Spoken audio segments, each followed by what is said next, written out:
Dear guests, honorable speakers, hello. Welcome to Indonesia Pavilion in COP28. Thank you for joining us in this session. We are truly honored to see some eminent person in the audience. She's the former Indonesia ambassador to Argentina. Thank you, Ibu Kartini Syahrir. Your presence means a lot to us. Thank you for supporting this program. Okay, today we'll be talking about women empowerment. So, women's empowerment and gender equality are integral part to achieve SDG. Despite their immense potential, women often face various challenges that hinder their involvement in community capacity building initiatives. So, to address this issue, this panel will explore the effective strategies in empowering women and how to unlock their potential so they can be also the agent of change in the community. So to lead the session, I humbly invite, she's the head of investment, BNI Ventures. Please welcome on stage, Ibu Gita Syahrir.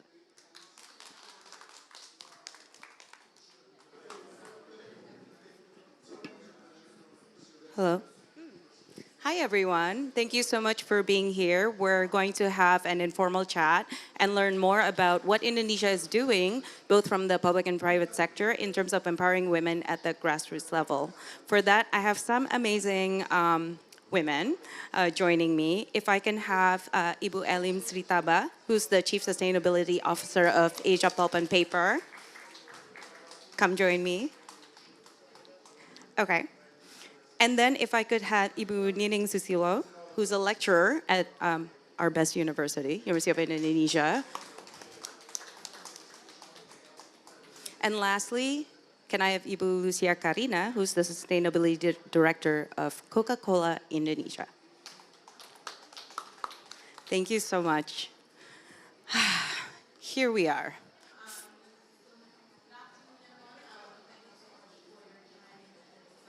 Okay, that's from another place. Anyway, here we have three amazing women joining me, and I really want to learn. Oh, susah jalan. Do you want to join? Do you want to join? Bu? Okay, my mom might join informally because she's having trouble walking right now. So she might, I might give her the mic anyway because she's a born superstar. So, on that note, I would like to start. Yeah.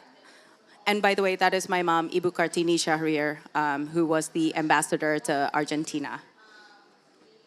Okay. So I'd like to start this session with just getting a quick overview from.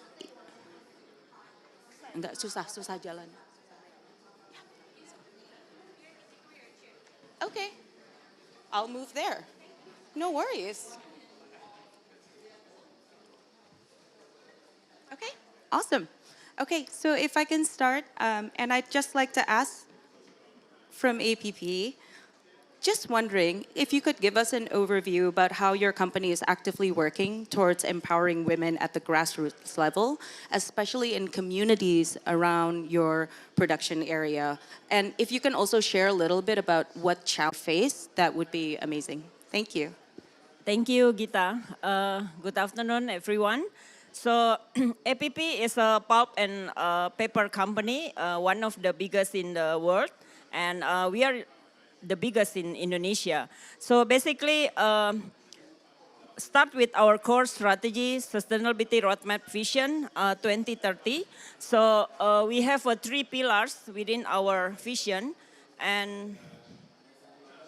and basically, one of the pillar focus on the people, how we can improve livelihoods. And as you know, pulp raw material coming from the plantation, and within the forestry area, a lot of communities already living in surrounding the forest. So in 2015, we launched, we call Desa Makmur Peduli Api, or DMPA, together with Bu Kartini in 2015 during COP 15. In Paris, and basically we want to change a bit about thinking how corporate social responsibility become creating shared value. because I think community development and empowerment is meaningful relationship within our plantation, how we can bring the communities living with harmony with the corporate. And in line with our sustainability roadmap vision, we want to aim 50% from the household within our program achieve and maintain their income equivalent to the regional minimum wage at least. And right now, also how we can also achieve 30% partnership with the community groups on how their program can link back to our system. So gender equality is when we launched this program in 2015 and started implementation in 2016, we found that women bring more perform within this program, and that's the moment that we focus on how to pick up this women group and then give them more capacity how they can bring their livelihood, especially support their family to the next level. And of course, we also, through this community, we not only provide the program as like a normal CSR program, but in the same time, we also educate them how they can also help a company to some kind like protect forest area within their villages. So this is one of the program we call inclusive closed loop ecosystem model.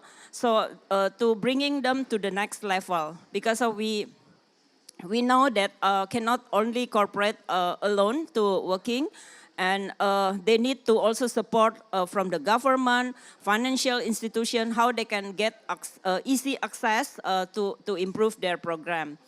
And we found a lot of challenges during the implementation. Especially, we know that women sometimes is a natural, not really confident and by themselves. And then we invite several partner, including through Yayasan Dr. Syahrir Foundation and Women Entrepreneur as well, help us how we can educate them through the business incubation program. So with the some of the initiating products that already created by the community, especially the women group, so we create the independent, how they become become independent entrepreneur, and of course can also drive positive change in their family, how they can also encouraging their children to also be part of the business and can achieve more sustainable business. So up to now, the program already achieved more than 400 villages and involve 80,000 people within the community, within the forest, and also involve the 86 women groups. And we put some measurement to each level of the program. There are 4 levels. From the starting level, educate them how to create the business plan and also assist them during the implementation, including the capacity building, until the products ready enter the market. And another, how to measure the impact. This is the important, because we want to also ensure that this program bring impact. And then we found these tools is quite powerful to see how the social return on investment, or SROI, this is a framework to measure the program and account what kind of benefits, and also through the investment that we already invested to this program to measure the impact. So to use this program, and then we found basically, if you see already, sorry, 8, sorry, 8. About 18%, I forgot the number.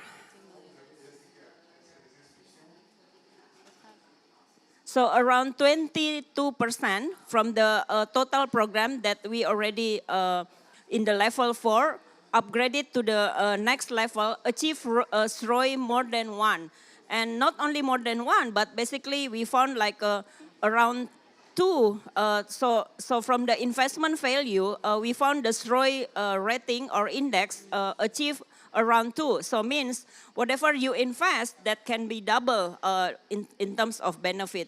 This is some of the sample from the products that they already produce, and then we help them to improve the packaging, provide them capacity how to do become business entrepreneur. And this is some of the program that they can show the success and then ready to enter the market.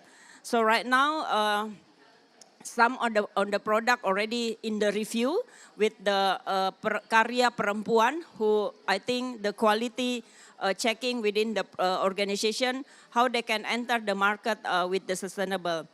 So I can show, there is a video, one minute video to show you some testimony from the group farmer, especially the women who involved in the incubation program. So maybe you can start the video.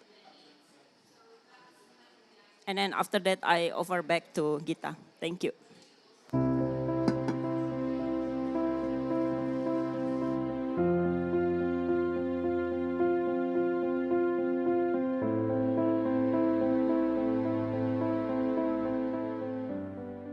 We are very proud of all the incredible progress made by the communities surrounding our operations. They are committed to embracing alternative livelihoods and make big contribution to improve their family's economy. We are always ready to support them to bring their businesses to the next level.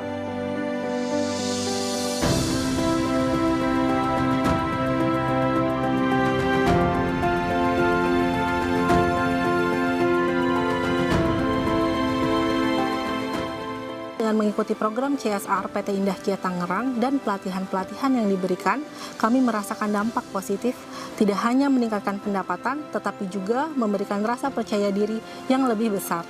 Kami yang tadinya cuma ibu rumah tangga yang tidak ada pekerjaan, membentuklah suatu kelompok yang kami beri nama KWT Mekarwangi. Kita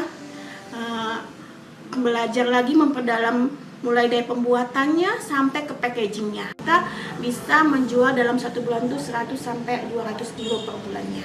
Sejak tahun 2020 dan 2021 kita menguji coba satu tools baru, social return on investment atau SROI. Kita berharap bahwa kelompok perempuan yang terlibat dalam program ini bisa semakin berdaya, meningkat perekonomian untuk dirinya dan keluarganya, bisa menginspirasi perempuan lain di sekitar mereka, sehingga bersama-sama bisa mencapai masa depan yang lebih baik.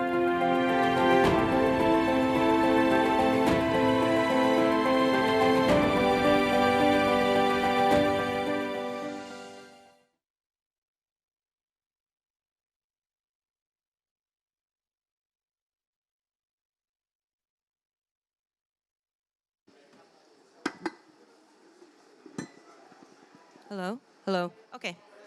Thank you so much for that. That was very enlightening, and thank you for such positive impact and this idea of social ROI.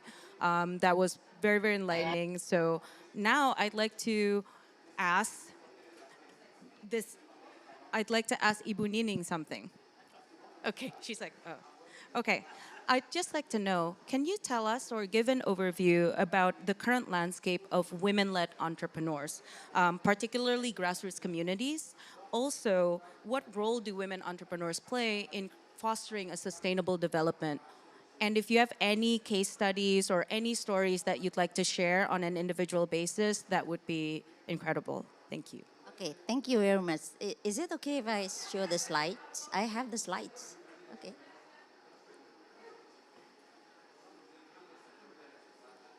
Okay, before we started, I would like to introduce myself. I am a lecturer at the University of Indonesia, and we developed the concept of Indonesian ultra micro funding in 2009. So this is my presentation. And I have this outline, and I want to make it quick for 10 minutes. I want to talk about the ecosystem of the women grassroots and forest protection, including the one of the government pre-employment programs. The B part is the revolving fund facilities for grassroots from the Ministry of Environment. The third one is the more settled ultra micro concept. It was made in 2009, but then in November we have the data, almost 9 million women borrowers. And then the D part is the OMI recipient eligible for revolving fund facilities of the Ministry of Environment, because the Ministry of Environment at the moment does not have direct lending for women. And then the C part, the last part is the move forward. Okay. This is the ecosystem of women empowerment in Indonesia. We follow the one of among 17 goals of SDGs, in which we are at the number 5 about gender equality. And the government of Indonesia have several programs. One of them, they call it the pre-employment program for women by the Ministry of Coordinating of Economic, in which 41% of those who are engaging in taking the online classes, they have reaching 41% ability to move forward in entrepreneurship. Meanwhile, those who are not taking only reaching 33%. But these programs are not related to forest protection and in rural area. So this one is a ecosystem of grassroots in which we have 4 agency institution in Indonesia, in which the coordinated fund, we call it the Pusat Investasi Pemerintah or Government Investment Center, as the coordinator, in which it coordinates credits for less than 20 million for its debtors. Previously, it was designed in 2009 only for 10 million. So we go very, very low to the grassroots level. And it was reaching at the moment 9.5 million debtors in Indonesia, in which 96% are women. And the group lendings reaching almost 90%.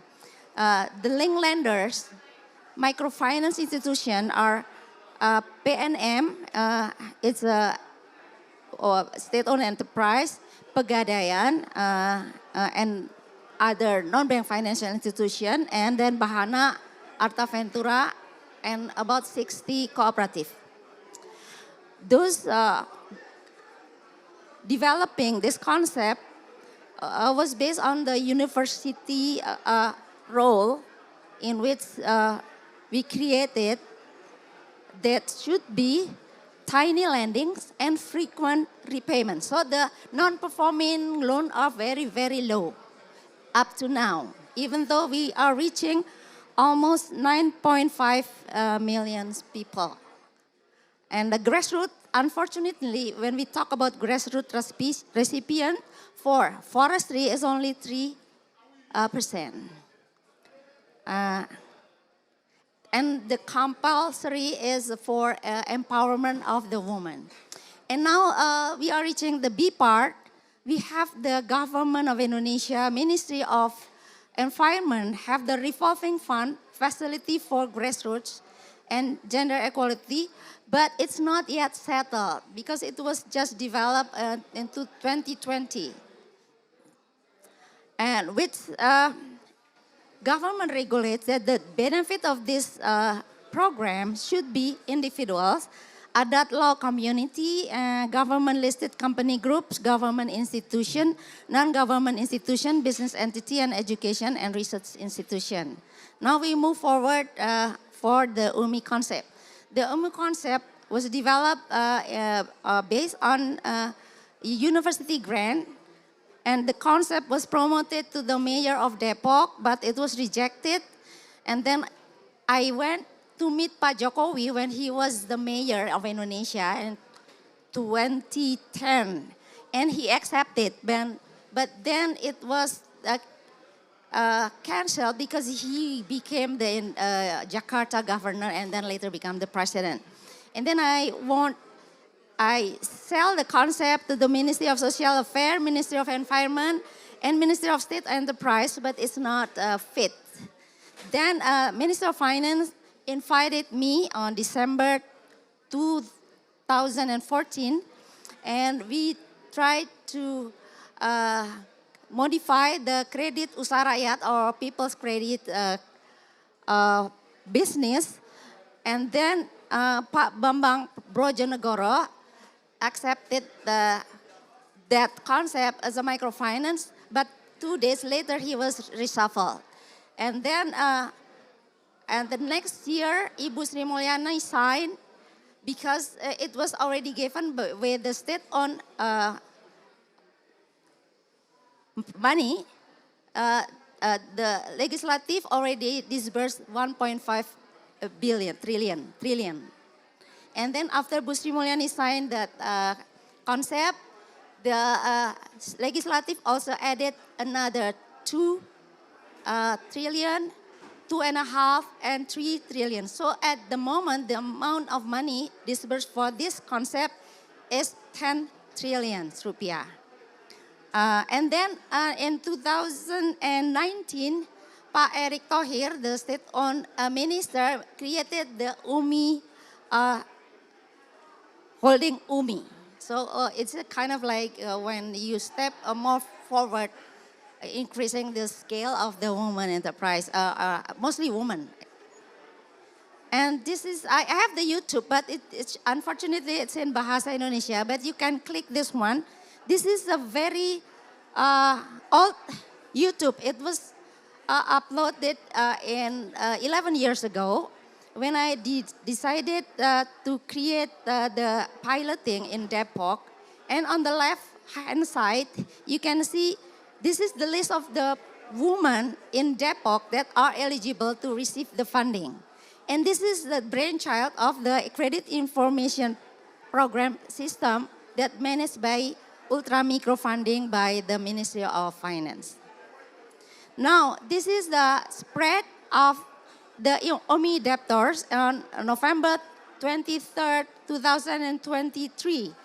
The total disbursement is 24.97 trillion with outreach in 509 regions or cities in Indonesia with the total debtors 9.5 million. And the institution of non-bank financial institution that disbursed the money is 79, and the plafond is 90%, and the tenor is 92%. But for forestry is only 3%. The majority are in trade.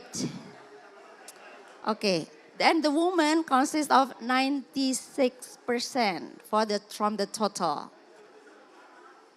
So the UMI recipients actually are eligible for revolving fund program from the Ministry of Environment. At the moment, this is not reaching them.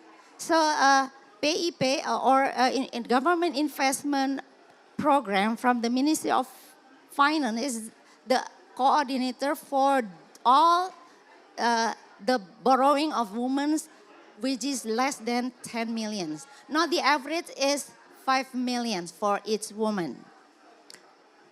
And so this is the woman recipient, 300,000 of them are receiving UMI funding from the government that is also overlapping with the program of the Ministry of Environment. We have Mama Magdalena Olomouc with Mangrove Nursery in East Nusa Tenggara. She received 10 million credits and she's doing good with this one. This is the number two is the two ladies, Miss Yamsi Ambarawa, Central Java, and Miss Sri Sumarni, Nursery Plant Business in Grabak, also in Central Java. So you can see the greenery over there. Even though they are not yet receiving from Ministry of Environment, but the UMI program already reaching them, and they are doing good with their business. This one is also the recipient of UMI funding that has the overlapping with environment. Miss Robiati, she is selling kolang-kaling in Bandungan, East Java. So they are all at the moment are being processed by the Ministry of Environment to receive more credit because they are doing very good. I think that's it for me. I think I should have more time for discussion. Thank you very much. Thank you. Thank you so much. And incredible work, 10 trillion rupiah for 9.5 million women entrepreneurs, MSMEs. Thank you so much. So, hi, you're next. Okay, so for Ibu Lucia, I'd like to know, how does your company, Coca-Cola Indonesia, contribute to the empowerment of women, especially at the grassroots level? Do you have any specific initiatives you can talk and share about? And are there any challenges and successes that you can share here on the stage regarding promoting gender equality in communities? Thank you, Magita. Can I use the slide also? Yeah. Thank you. So at the Coca-Cola system, actually, empowering women is one of our key target. And particularly for the, I'm going to operate myself. Yeah, thank you. So particularly for Coca-Cola Euro-Pacific partners, we are targeting 45% for women leadership in 2030. And the woman in the workplace actually around 33%. But I'm the one that always believe that if you are going to deliver a program or the project, we have to understand the context. So when we are talking about the woman empowerment in Indonesia, basically we have to understand also what's the problem that appear in Indonesia. So I always believe that the principle of the United Nations SDGs, which is leaving no one behind actually, is the one that can overcome the issues in Indonesia. And you may aware that Indonesia we have a lot of issues, particularly like the stereotype that men always become the breadwinner, men become the leader, and every successful of the man because of the man, but every successful of the woman because of the man.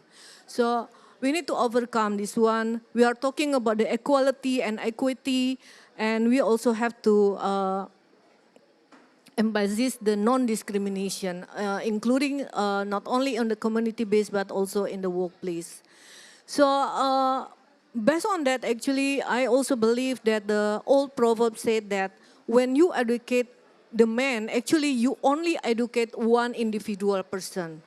But if you educate a woman, you are going to educate the whole nation. So I believe on that. And I also believe that by providing a good education, right for women to work, actually, they also can support the economic of the countries.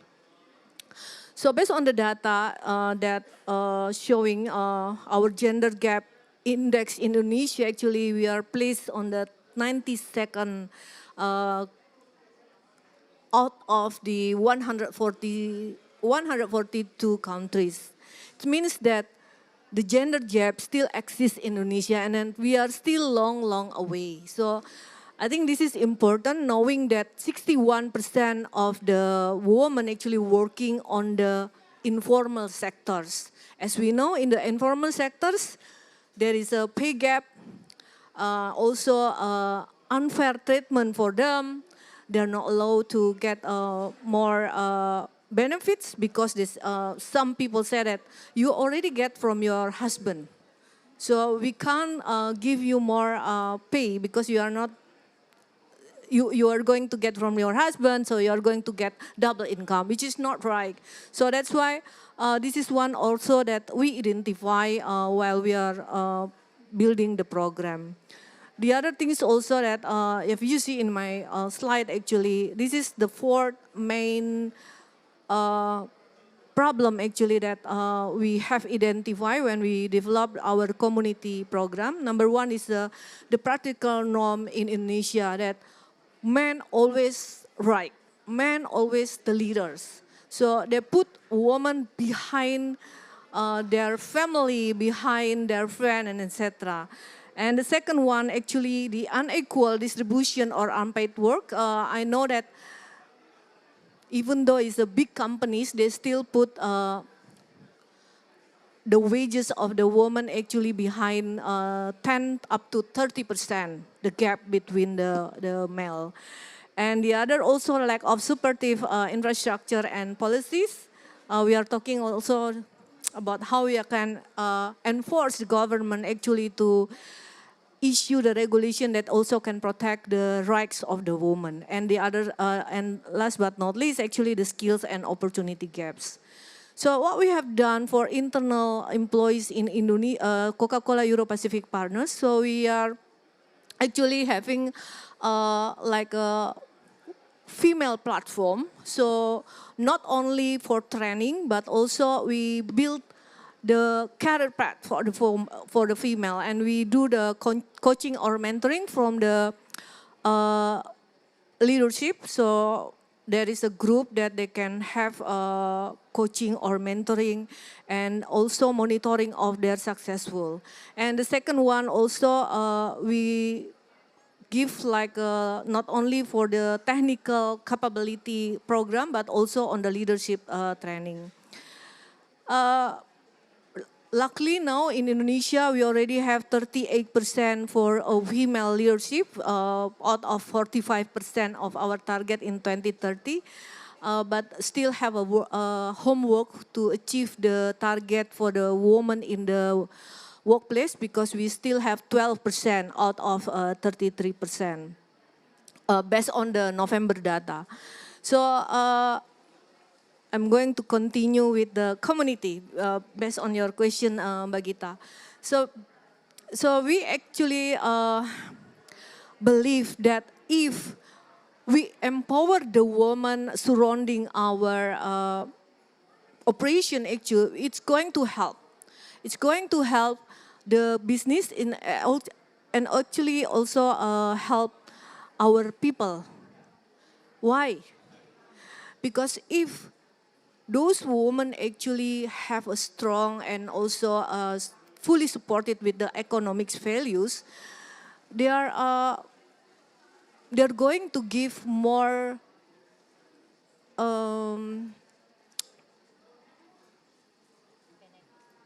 no, Bu, is supporting to their husband.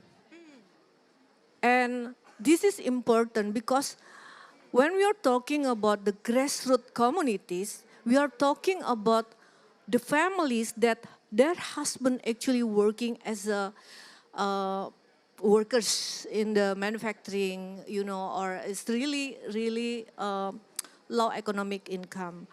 And we believe on that one. So we have set up two programs actually that really emphasis on the values.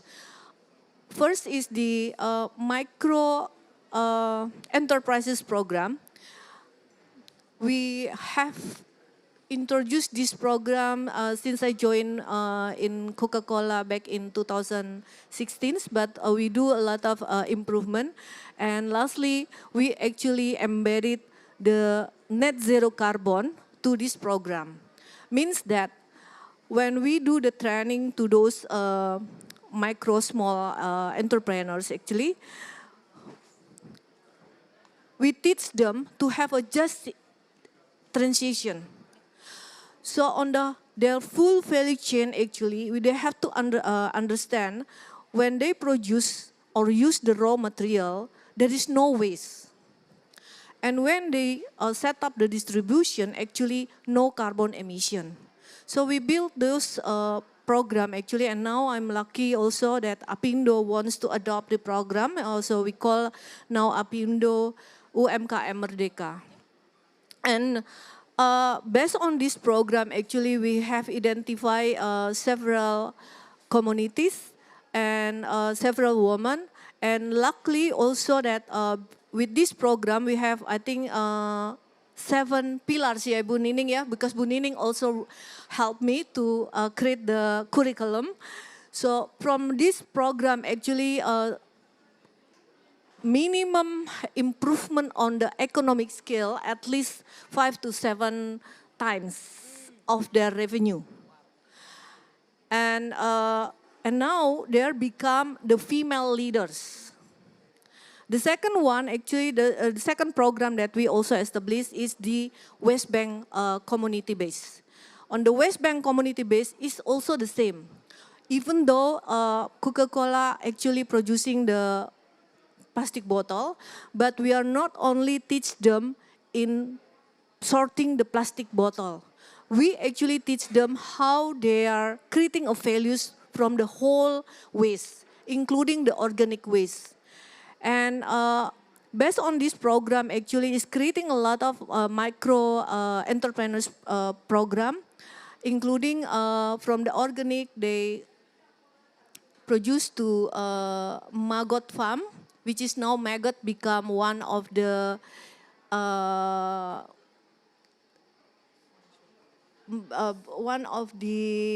trending topics, because the maggot can be used for the cosmetic and also medicine, and it's not produced in Indonesia, exporting, so they export to Singapore, Korea, Japan, and also Italy to make it the cosmetic that maybe we use now from maggot.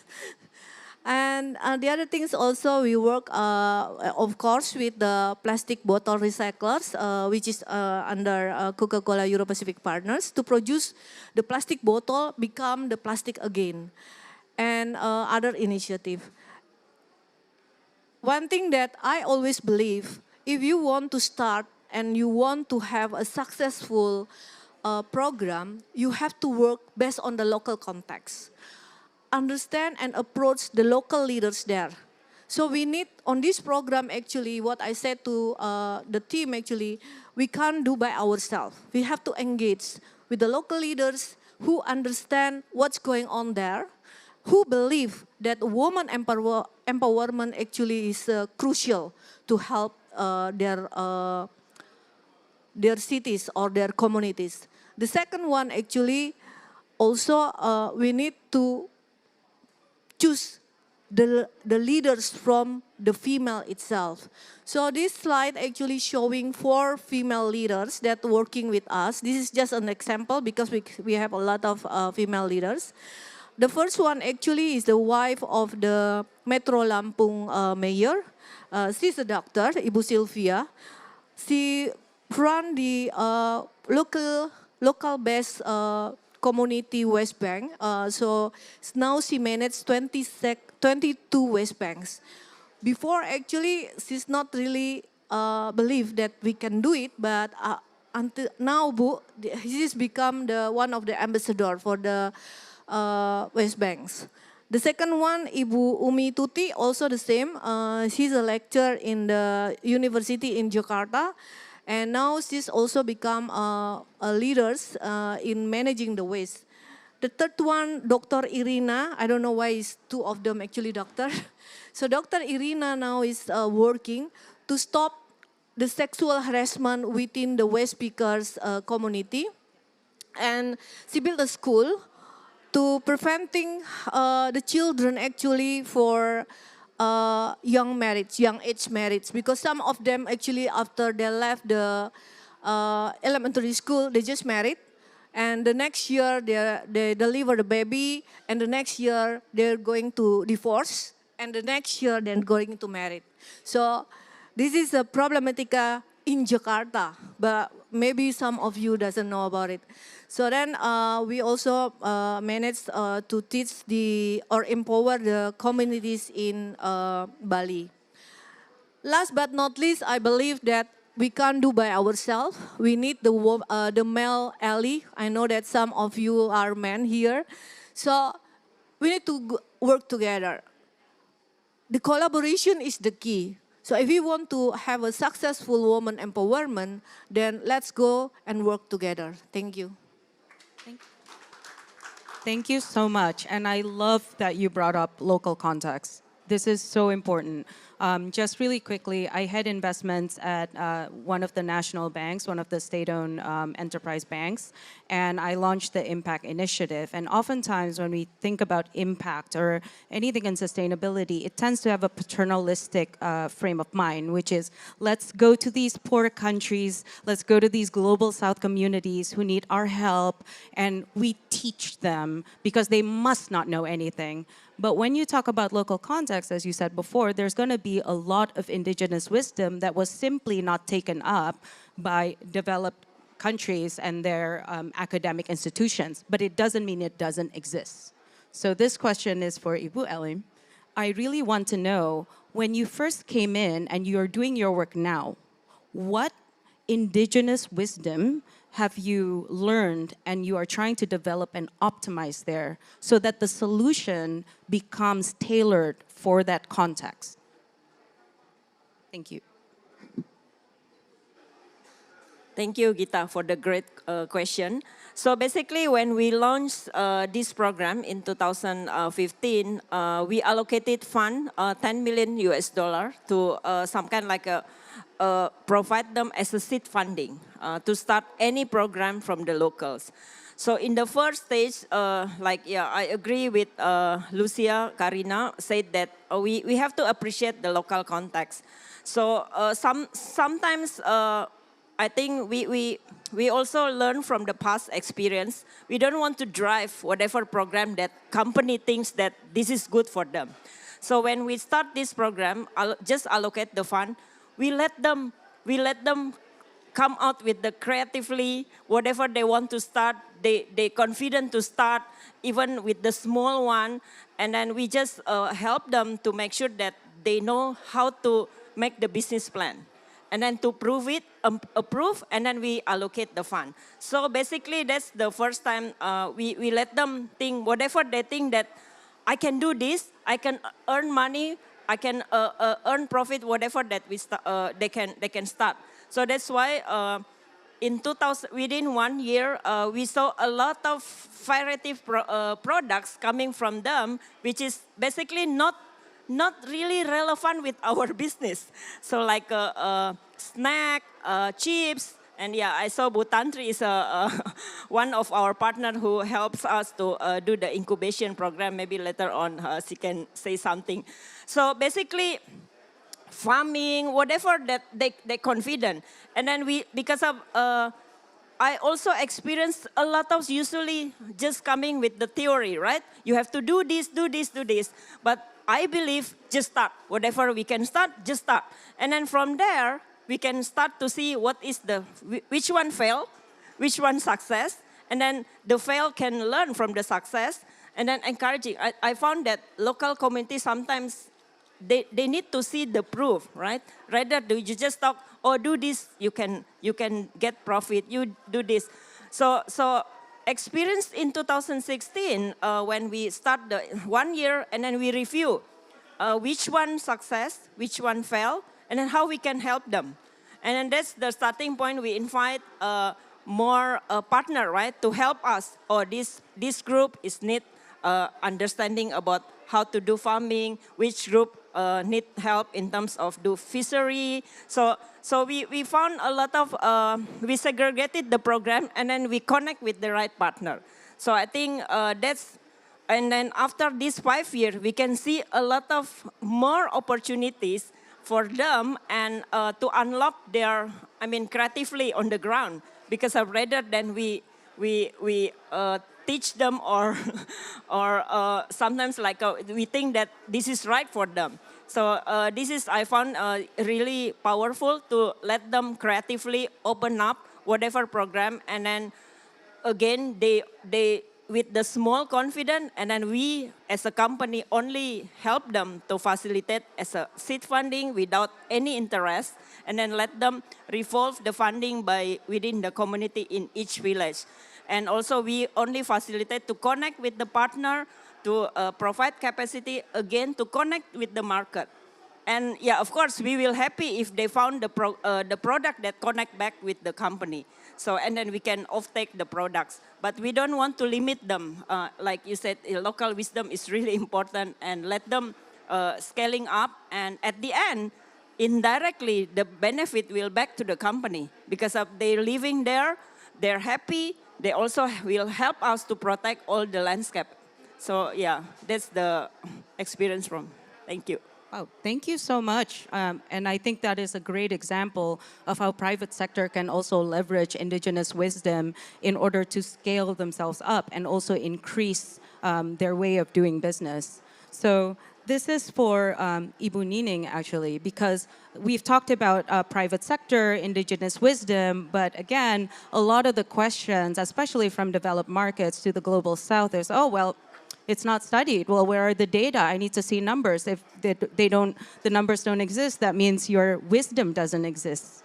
And so I'd like to know what improvements or what push do you want to see at the intersection of academia and government or public sector that you think can really optimize the growth of women MSMEs? Thank you. Okay, thank you very much. Actually, I developed the SME Center at the Faculty of Economic, University of Indonesia. It was a faculty that was usually teased as a mafia Berkeley, right? Because it's a kind of, most of their focus is in macro side. And then we want to change that. We want to have the opposite poles. So that's why when I went to Canada and Halifax 2006, when Muhammad Yunus won the Nobel Peace Prize, I met him and I was really inspired by his achievement in Grameen Bank, and I was trying to put it as a government program. This is very unusual because I remembered he said, when you deal with poor women, the more you stay away from government, the better. Because they have like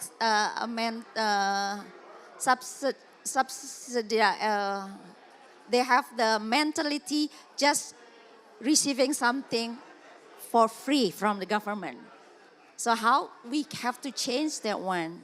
So that when I put the concept of UMI funding, I found a small case study in Tangerang in which the government, the regional government used for Grameen Bank, but it works. And then I have my own cooperative. When at that time my cooperative reaching about 10 million cooperative members. All of them are women, and we never receive anything from the government. When we try to borrow with the cost of 16%, and then give it again to the poor people. So I think it's not fair, right? The poor people have to pay more pricely than the rich one. So that's why the program was created with the piloting in Depok. Depok is a small town near the University of Indonesia. It was just fine, but the government of Depok refused the concept. Then I gave the proposal to Pak Jokowi. He was the mayor of Solo at that time, and he received that as a good program. But the process was lengthy. At the time, we are still processing. Pak Jokowi is already becoming the Jakarta governor, and then later become the president. So this is how to change the mind of the government. It's not easy. You can imagine. I was invited by the Minister of Finance on December 16, 2014. At that time, I was invited because the KUR program, business credit, is not good. We try to modify. And then after that, I said, oh, no, I don't want to use the name KUR because it must be bank-led, in which we have to follow the Basel Accord. So I pushed Pak Bambang at the time as the Ministry of Finance that we should use non-bank. And after that, he tried to modify one of the BLU agency institution under the Ministry of Finance into a microfinance. At that time, can you believe there are 13 people still there because it was modified? Previously, it was doing infrastructure business, and that all the assets was moved to PT SME under the Ministry of State-Owned Companies.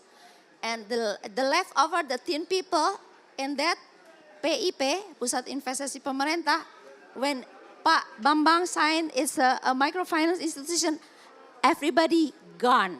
Everybody was afraid to do that one because it's unbelievable. We have a very bad experience with Kredit Usaha Tani. Previously, about 96% out of 9 trillions was just gone. So everybody was afraid of doing microfinance. So this is the thing that I have to make the government believe in the concept. So I make the PowerPoint, bring it to the legislative several times, and then they become very, very fond of what the concept is.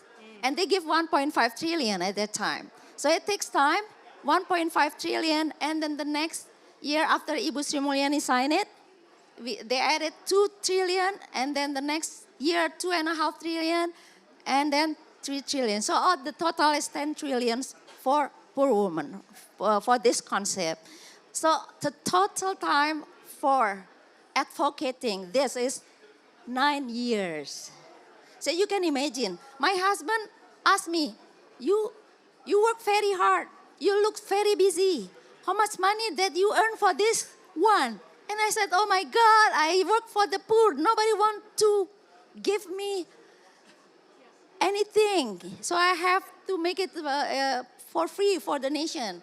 So this is the things that if you don't have empathy, you don't have that kind of energy to fulfill the 9 years unpaid activities. Actually, that was what happened. So I changed the way of the Faculty of Economics from Mafia Berkeley into pro-poor faculty. And then I changed the government of my, you can imagine Ministry of Finance usually talk more about taxes, fiscal, it's something big. And then all of a sudden they try to reach at the very bottom. So this is the things that you ask, maybe it's answering your question, how I changed the mindset of the university and the Ministry of Finance. Thank you very much. Thank you. Wow. But takes 9 years. Yes. That's okay. That's incredible. And as someone who hires a lot of Gen Z, I'd like to really encourage young people. By the way, I'm in my 40s. I'm not a kid. So I'd like to encourage young people to think and realize that the journey is very long, and especially in emerging markets. And when we're talking about journey, I love that you brought up leadership because that's also a journey. I was raised by 2 feminists, by the way, so my mom and dad, and they were, I was very privileged to have PhD parents who actually talked and taught me that women, for the longest time, were seen in the periphery. So as an add-on to men, like, thank you for your service for being a mother. Okay, you're the housekeeper. You're the, so basically we're always in service to men. And until today, you might not think about it consciously, but sometimes maybe you see a woman and you go, probably got there because of dad. Probably got there because of brother, or always a man adjacent. So, you talk about the importance of local context. How have you been able to also work with the local context where women tend to be on the periphery and create a new kind of leadership that does not take and borrow from Western viewpoints of whatever that is, but make it local, localize women leadership in that context? Thank you. Thank you. This is a tough question. I'll try to answer. So actually, it's not easy because it takes times when we develop the program. Actually, even I have to go by myself actually to learn. I'm a civil engineer. I like process. So when when I created the program, actually, I took Lampung as one of our pilot project. So I try to learn and also introduce myself and living with them, knowing what they like, how they behave, and it actually helped me when I creating this program. That's not easy. So that's why in the program actually I try to make what we call heptahelix instead of triple helix. So I try to call heptahelix because in the heptahelix, each stakeholders own their own responsibilities. One from the government, because at the end, sometimes, we lack of the existence of the government in the program of the woman empowerment. So we actually invite the government to be part of us. The second one, the private sectors like Coca-Cola, like Sinarmas, and others companies. The third one, actually financial institution. Then also we invite the universities because I'm going to talk about the university involvements also. And the media. Media also important because media actually will help to build the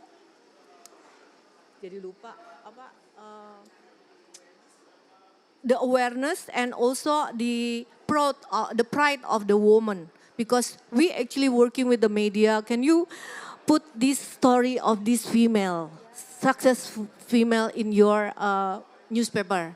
And it's going to create more pride of them. And also we build the partnership with the NGOs. Last but not least is the community leaders.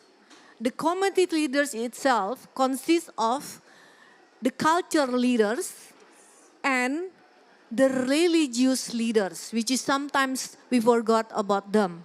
But they actually make a lot of influences in terms of the woman empowerment. They will talk to the people, they will talk to the society that, look, the religion actually is not hinder the woman empowerment. Because in Indonesia, actually, they always said that, no, we can't do that because our religious actually say the woman actually stay behind, stay in the house, and etc., which is not correct. So that's why we ask them also to strengthen the belief of the woman. And in the curriculum, actually, we work together with the university. Why university? Because in the university, what I believe that we can't go just giving the money, put it the program for 3 months. No, we have to monitor the program at least 1 year or 3 years. And the other things also that important is a bit different with the others program. Bu Nining know about it because I have a discussion with Bu Nining. It's a building capability of them, particularly on the soft skills. Many problems coming because they don't have a resilience, agility. When it's come to their family or when it come to the husband or dad, then they said that, okay, I'm going to close my business because my husband said to me that this one. Or if they have a business partner which is a male and they are going to intimidate this person, actually the woman actually, they said that no, I have to stop. So our curriculum started from the soft skill. Number one is building their agility and the resilience.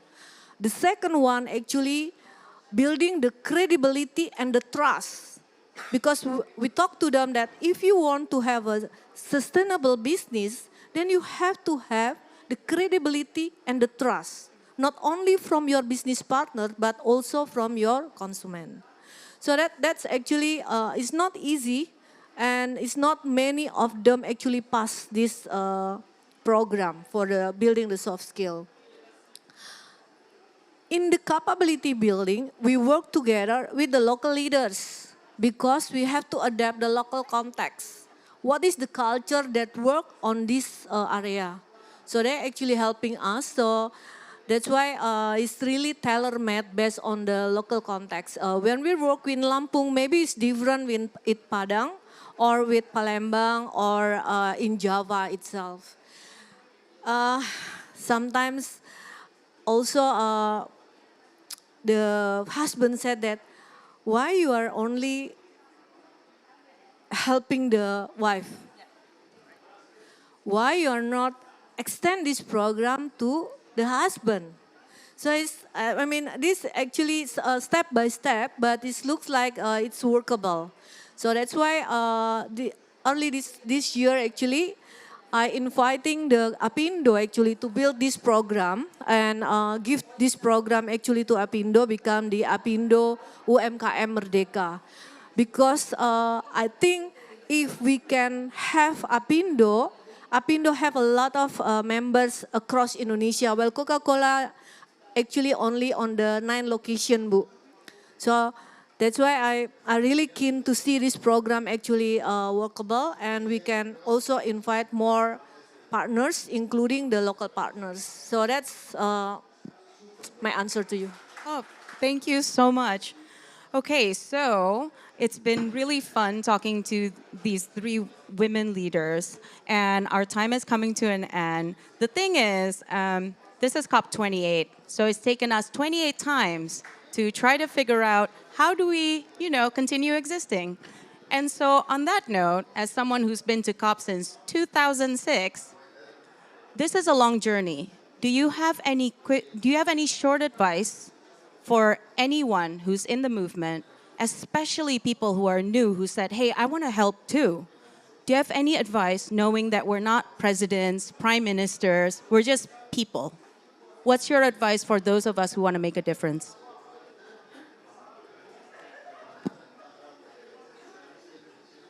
So I will use the empathy word from Bu Nining. So because of this also, I feel that during the implementation, if you care and have that empathy to do some different to the world, whatever you can start, just start. No need to confuse to see a lot of framework, too high level talking standards. You just start. You just start whatever that you can. You think that this will bring impact, positive impact to the society. You just start, and then when you start, you can learn whatever the process and then how to improve it. That's will bring more impact rather than just talk. So just I advise anybody just start. So I also involved in Apindo. So that's also my aim. Don't just sitting to see the big corporation. So yeah, I'm from the big corporation, but people always said that yes, because of you are big, we wait until you success, then we will follow. But I will now this year I active in Apindo, and then I wish that other companies not just wait, but just start whatever that you can start, and then show the result, and then we will help you. As a some of the experienced company can become a mentor, can be together sitting, assist you, and how we can do success together, like what Lucia said. Thank you. Thank you. Okay, so Ibu Nining, this is also very similar question. So just want to know, for people who are watching this or who are, have been walking around all the pavilions and go, yeah, I understand supporting women is important, but, we need more data. We need more studies. We need more numbers. What will you say to tell them, just start the movement despite all their concerns? Yeah, thank you very much. Okay, previously I worked as a consultant. It's a transactional business. Actually, I work, I got paid. And then in 2005, I changed my mind and I start working following my heart. So this is it's not easy, but I notice that when we feel enough for ourselves, so it's going to be a good start because then we are fulfilled with the art of giving. So the art of giving is something that not everybody has. Because when you feel that you are still lacking of something, you are trying to reach more and more and more for yourself. So this is the things that I notice when even my successor in my center, sometimes they are still looking for money for themselves. And the one that I encourage them to do is you don't have to be rich to share with others. Because when you share, you will feel happy. So that's the thing that I always say to them. And then I have to face a lot of obstacles actually. It's not easy because I lost almost 6 people in my organization in 1 year. So I have to make sure that everybody will follow what I really mean and teach them to become part of the system. So I don't want to make me as a center of attention because when I moved, I went to Rome. I worked in Rome for 2 years in UN IFAD, and then the center is still growing.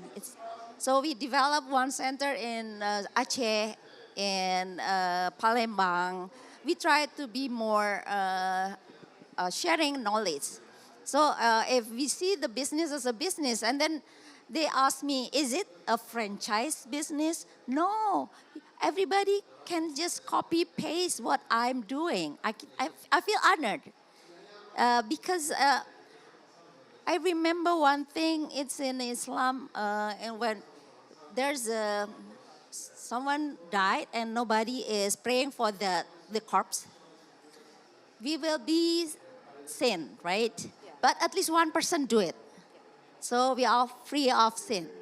So I think if someone replicates what I've done in Aceh, it's on the north tip of Sumatra, near Thailand, right?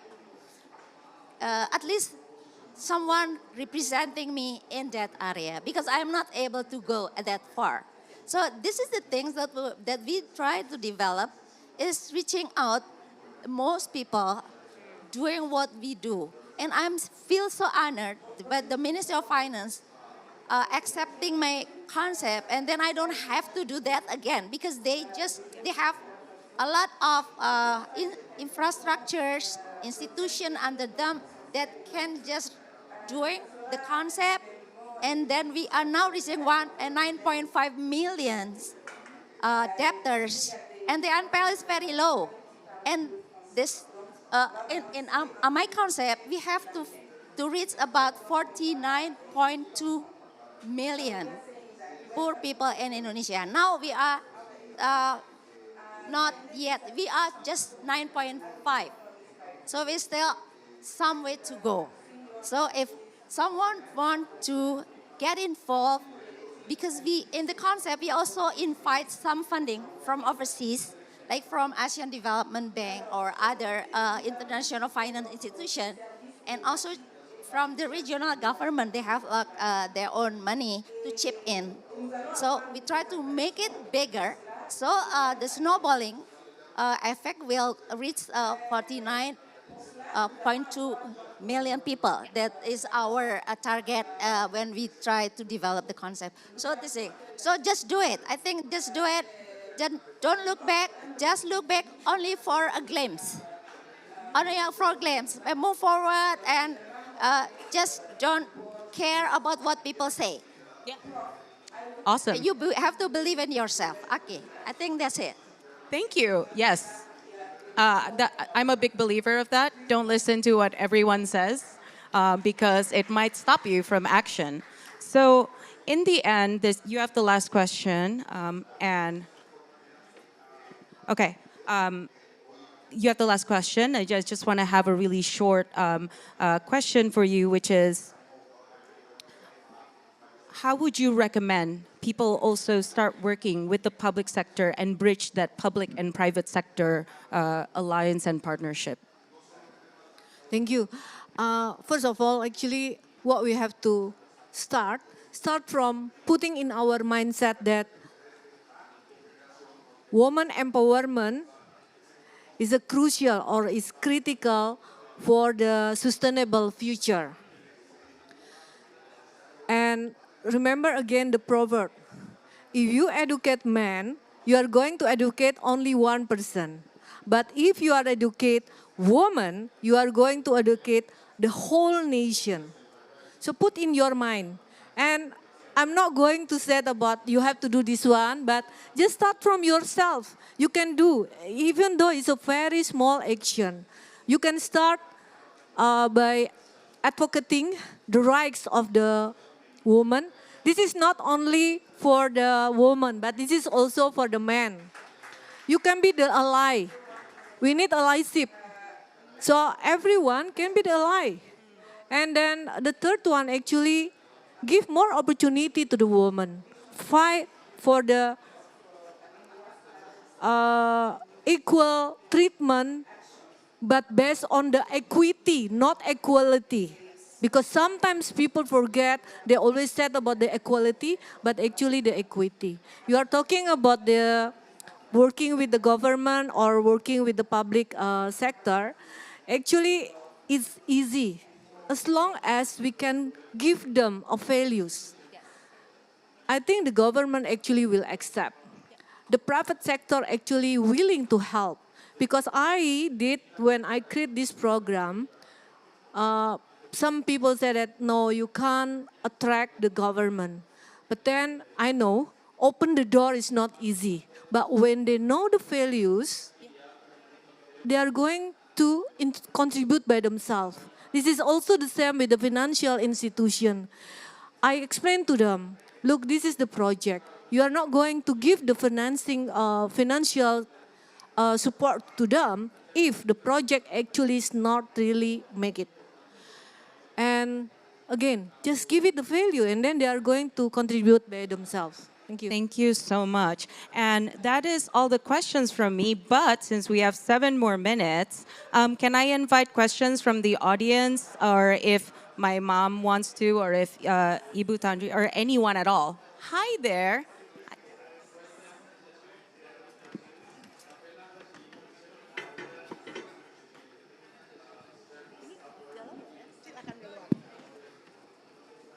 Yeah, thank you. My name is Mada. I'm from Indonesia Chamber of Commerce, Indonesia, in Women Empowerment, Divisi Gender Equality. So I'm very interested with the statement of you, Magita, and also Ibu Lucia about the local wisdom. Because I believe everybody here, woman here, who can coming to this stage, I mean in this event, must be supported by the husband. Otherwise, we cannot go here. And this is really happen when I went to the village, which I have a project there. If the husband is not supported or promoted the wife, they cannot work.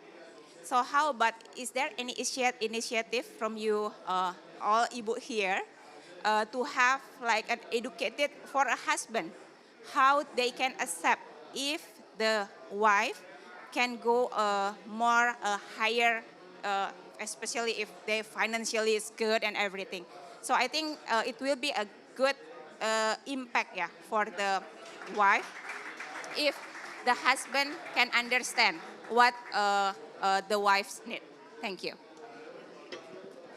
Actually, for that, can I give it to you? Because we were just talking about this. Yeah. This is about educating the husband, right? it, it was the issue that I actually facing when we started the project. So the key actually, we can't do the we can't educating the husband directly. So we need to use another parties. That's why explain to you about involvement the key community leaders and the key religious leaders. And sometimes when we are talking with the husband, we cannot directly because the husband thinks they're really stubborn, right? Wow. They think that they know better than the woman. So with the ally with those people actually will help us. It's not easy, but slowly they understand the importance of the woman empowerment. And now they are become the biggest supporter of those micro small entrepreneurs. And I'm really happy to see the movement of that, even though it's not easy when we start in the beginning. Nice, thank you. Ibu, do you have? Okay, just one last one. We have only 3 minutes, so if you can just, yeah. Hi, my name is Tantri. I'm representing the womanpreneur communities in Indonesia and also She Trades Hubs Indonesia. I represent 18,000 women small medium enterprise. Our members is to go do through Facebook. We've been partners with Sinarmas Group. I think this is the third batch Ibu, for woman-led business in the remote areas. So we're starting to educate, not only giving the training, but we also do the mentoring of the business on the day-to-day, and we also open up the market for them. So it was a very successful program. That's why it's going to be the third batches. But what we did is not only teaching them or sharing the information on how they do the business, but we also the product development, packaging, and also the earth-friendly business. We also try to educate this woman on that level to create a product not to hurt the earth. So we have Ibu Amanda Katili is one of our mentor. So she flew remotely to all the Kalimantan, the border, and Riau to educate the woman on sustainable products.